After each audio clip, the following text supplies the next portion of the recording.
Alright, welcome back everybody. Today I'm going to be installing a MAXXAIR fan and I'm going to show you everything you need to do that. So let's not waste any more time and jump right into it. Okay, so here are the things that you'll need. First up, obviously, you need to buy the MAXXAIR fan. In the MAXXAIR fan box it comes with the screws needed for it, the MAXXAIR fan remote with some batteries. To connect the electrical, you'll need a crimping tool, some butyl tape to seal it to the roof, lap sealant so that it doesn't leak, some construction adhesive. This is optional because I'm going to be framing out the bottom of it with some wood to make it a lot sturdier. So with that being said, I need a miter saw to cut that, a jigsaw with some metal blades. These are the blades I use because it's meant for cut through thin metal. You got a drill. I use a 3/8 drill bit to cut, or that's the perfect size for these jigsaw blades to go through. An impact driver with just a Phillips head bit. Whenever you cut metal, it's always good to have a metal file and some Rust-Oleum, so that way you can file down any of the shavings, paint it so that it doesn't rust. Caulking gun in order to use the lap sealant and the construction adhesive. I have a trash bag and some painter's tape that I'm going to use to catch any metal files so I don't have it falling into the subfloor, and some clamps and a tape measure. So that should be everything we need. If I forgot anything, I'll be sure to inform you throughout the video while I do the install. So let's get right into it. Okay, so all I did here is I found the center point between the framework of the van on either side, got right in the center of it, and I put a general outline with tape where it's going to go. And this is the frame that comes with the MAXXAIR fan. So it's going to be mounted like this. Actually, you want to make sure that these metal points are on either side and facing up, but I flipped it upside down just to see where it lines up, and I marked with pencil on the tape where I'm going to cut it. And then I'm going to install this trash bag underneath the van where it's going to go. But all you do with the drill bit is drill 4 holes on the corners of each corner, I guess. And then with the jigsaw you just cut straight lines on all 4 corners, and that's how you cut the hole in the van. Pretty simple stuff. Also, one thing to note is that the inside lip of these MAXXAIR fans are basically right at 3 3/4. But if you cut a 14-inch by 14-inch square, you have plenty of room. Basically, this is your whole area of margin here. So 14 by 14-inch square is perfect to make sure that you don't cut it too short, and it also won't be too long. So I taped up the trash bags to the ceiling. It actually ended up taking 2 because it wasn't big enough, but mainly the shavings are going to be coming around the edges, so as long as those are covered, it'll be fine. I'll probably have some shavings drop out of here, but that's why I do the fans before I do my flooring. So I have the factory subfloor in it now, and a broom, and I'll just be able to swipe it away. So here's what it looks like. 4 holes in each corner, and a good practice is to cut along the edges.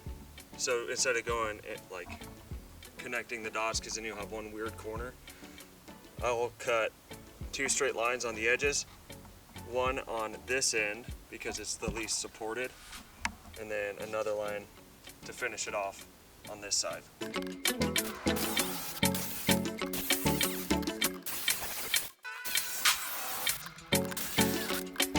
And so much for those trash bags, because it just fell right through and knocked the trash bags off.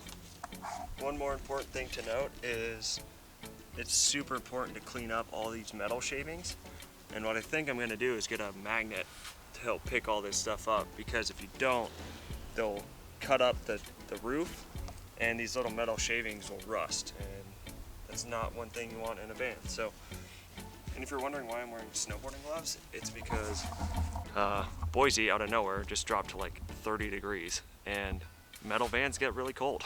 And here here's the test fit. Super snug, but it's in there. And look at that, we have a hole in the van. Now, what we do is put butyl tape all along this edge, underneath here.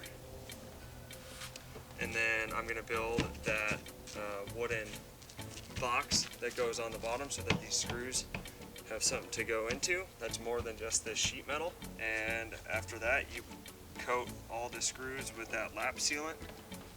It's self-leveling and kind of does the work for you. I remember from my van over there, I made a huge mess. So I'm gonna try to not do that this time. But before we do any of that, don't forget to file it down and then spray paint the inside. So I just realized you guys might be confused why I have two vans. The front van that I just showed you in the last clip, that's my personal van. I absolutely love it. I love everything about it. And I realize there's a huge market for people who want to buy vans that are pre-built out. And I had so much fun building out the first one that me and my brother decided, you know, why not start a business where I build out vans and sell them. So that's what this van's for. I'm gonna build this out and put it for sale once it's done, and hopefully some lucky person will get to buy it and experience all the fun things van life related. I just figured that might be confusing for some people, because why do I have two vans in my garage or in my driveway? That's why.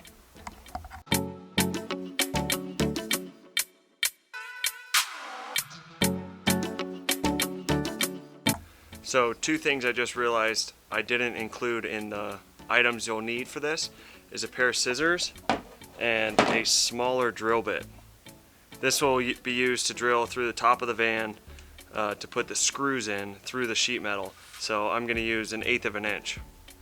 So now while that paint dries, I'm gonna start cutting this piece of wood to meet the frame of the inside so that the screws have a little bit more meat, a little bit more structure to it when screwing into the van. So because this side is so close to the support beam, I'm just going to cut my pieces of wood, the framework, to go on either side of these three. And then the screws will be able to go into this no problem, because it is a nice solid structure, so I'm not worried about that being flimsy. So let me show you what I'm doing in here. So I cut two legs, if you will, at 13 3/4, which is how wide the inside is. And it's really important that you make sure that the inside of here is also 13 3/4. That's what that measurement is. But you also want something to attach it to, so you have to add the width of whatever boards you're using, which is that line right there. That way these two legs have something to attach to make your frame. It sounds super simple, but I mess it up all the time. So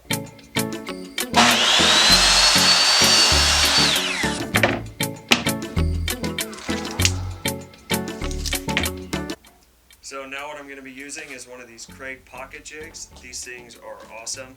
You might think they're a little spendy at first, but once you buy them, you'll never not use them. These things come in handy in almost any project that you do. So for this one, I'm going to drill 2 holes right here, pocket holes that is, and 2 screws will go into the side, making it super sturdy, and that'll be my frame.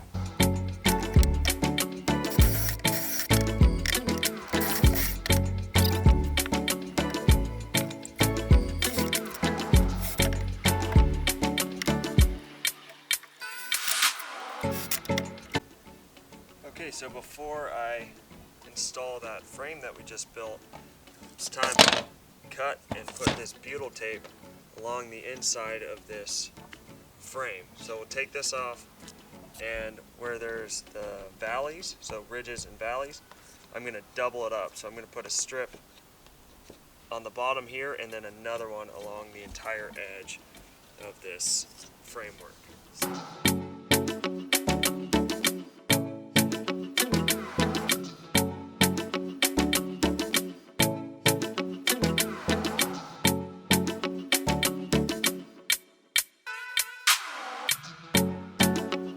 So now that's in there with the butyl tape, but if you can look underneath there, there's still kind of a gap, so I think what I'm going to do is cut a few more pieces and just double it up underneath. That way it just seals it a little bit better, and then I'll goop it on with the lap sealant. So with the butyl tape in and sealed up and doubled up, I am going to now grab my framework that I built, put it on underneath. I'll clamp it and use some of this construction adhesive. Once that's in, I can drill some pilot holes through the framework and then attach it.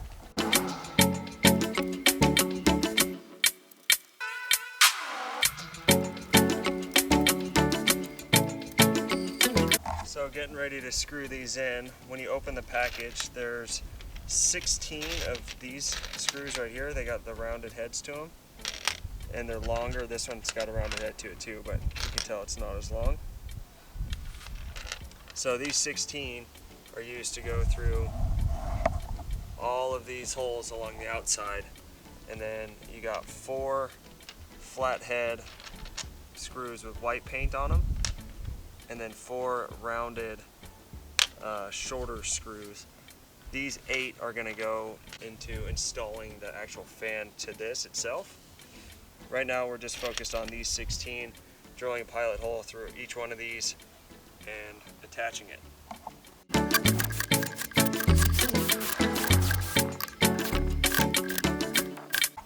So now all the screws are in,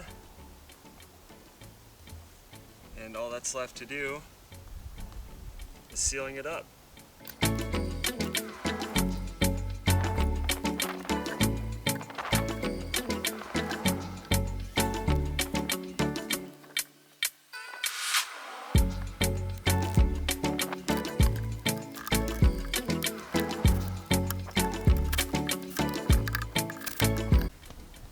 So for the screws that you want to put in to the side, use the big round-headed ones. These flat-headed screws are going to be used for the plate that goes underneath and up.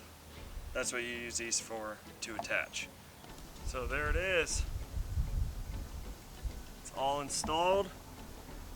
But I have seen plenty of YouTube videos on this, and I remember the first time I put it in, I had no idea how to wire it electrically. I didn't know anything about electricity, and every video I watched stopped right about at that point.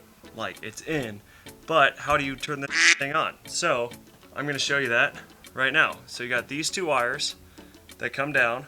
There's the positive and the negative. They're nice enough to label it for you. See, positive is black, white is the negative. Well, inside the package comes these little spade connectors. I'm gonna have to put the camera down for a second, hang on. So as I was saying, you have these 2 spade connectors right here that just plug right into each other, just like that. Well, what you do is you take the positive and the negative wires, they're already pre-stripped, you run the metal or the copper part of the wire through this, and then you use a crimping tool like I showed you at the beginning, and you squeeze down on it. So I'm going to go ahead and do that right now.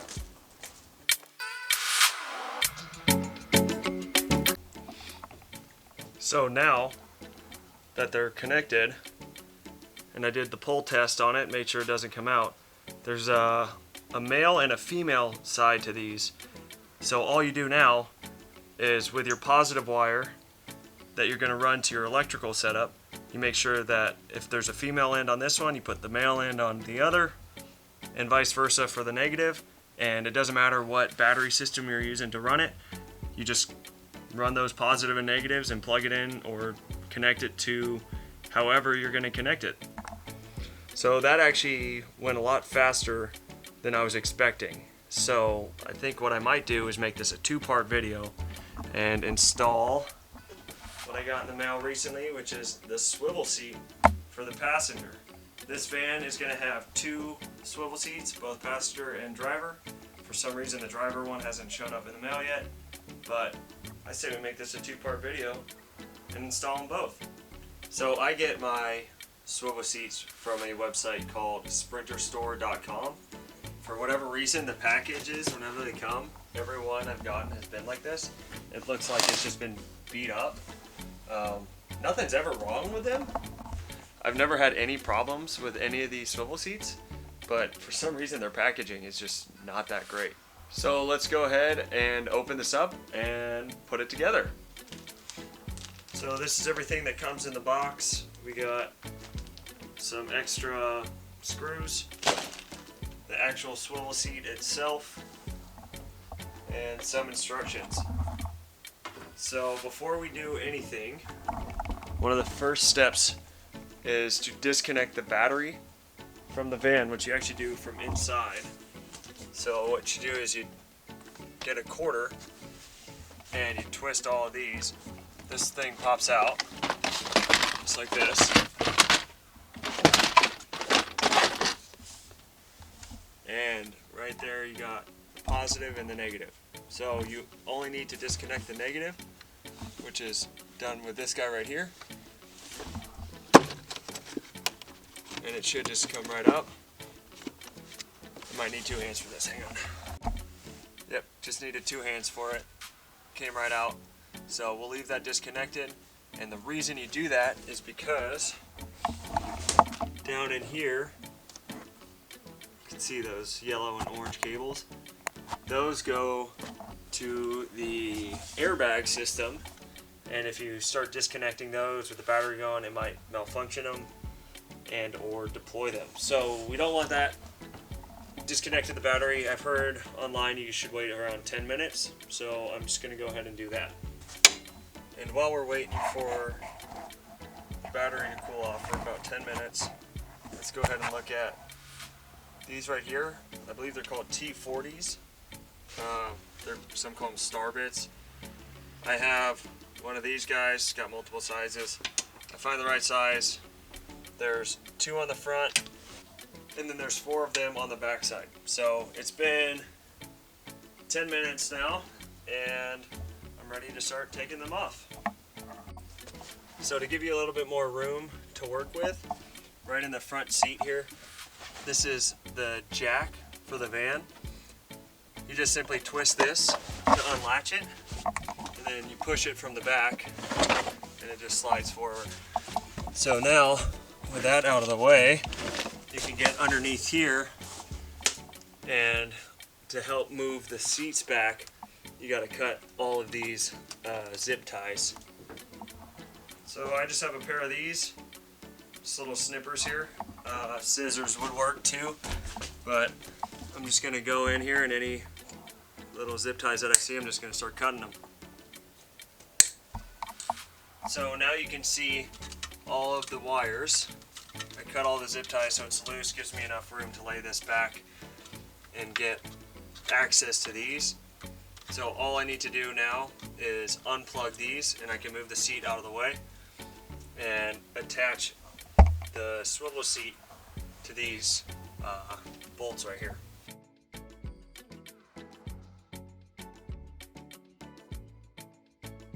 So now with the seat off, it's super simple. Those same 6 bolts that you used to put or to take the seat off, you're going to use to reattach the swivel seat.